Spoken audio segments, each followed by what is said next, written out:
Even though I'm a big fan of films all based around memory or the amnesiac thriller, I've somehow never got round to watching any of the Bourne films. So now that Bourne Ultimatum is coming out, it's time for me to catch up. I'm going to watch the DVDs, then I'm going to go and see the film. So it should be interesting. So that was the Bourne Identity. I've got to say I'm a little bit disappointed.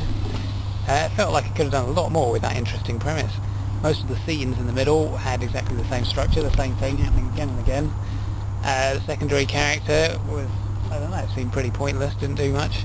They tipped their hand far too early about what's really going on, and at the end it seemed to wrap everything up a bit too simply. I mean, hopefully the rest are going to do something a bit more interesting with this really interesting idea.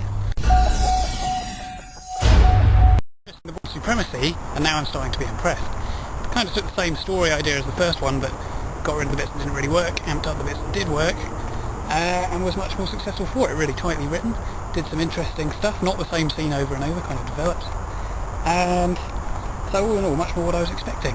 Started in an interesting way from the first film, end convincingly. Not sure what the third one's going to do.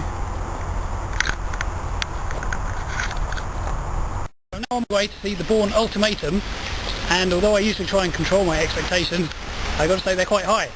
Having fairly enjoyed the first film and enjoyed the second one more, the anticipation is inevitably that the third one will be even better.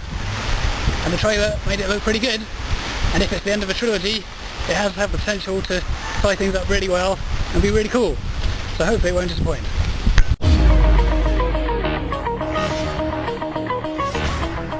Okay, now I've finally seen all the Bourne films, and I'm very glad I did. It was brilliant.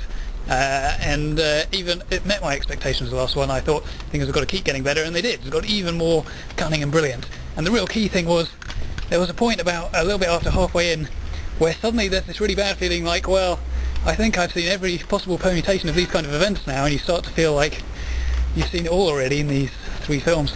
And that's when they turn it around and start doing really crazy things. Brilliant!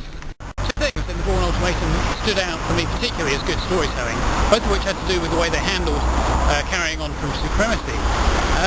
One of which is that the way Supremacy ended, the very final scene there was only put in after test audiences didn't quite like the way it originally ended, and that left them in a difficult position, but the way they handled that was really clever and brilliant. The other one was, after certain events in Supremacy, I didn't really feel they could raise the stakes any higher, and they found a way to do that. Look at the three films and how they told a story overall.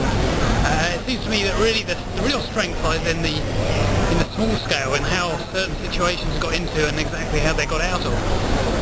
Whereas overall each film pretty much tells the same kind of story. So it's kind of surprising that it's so good despite that.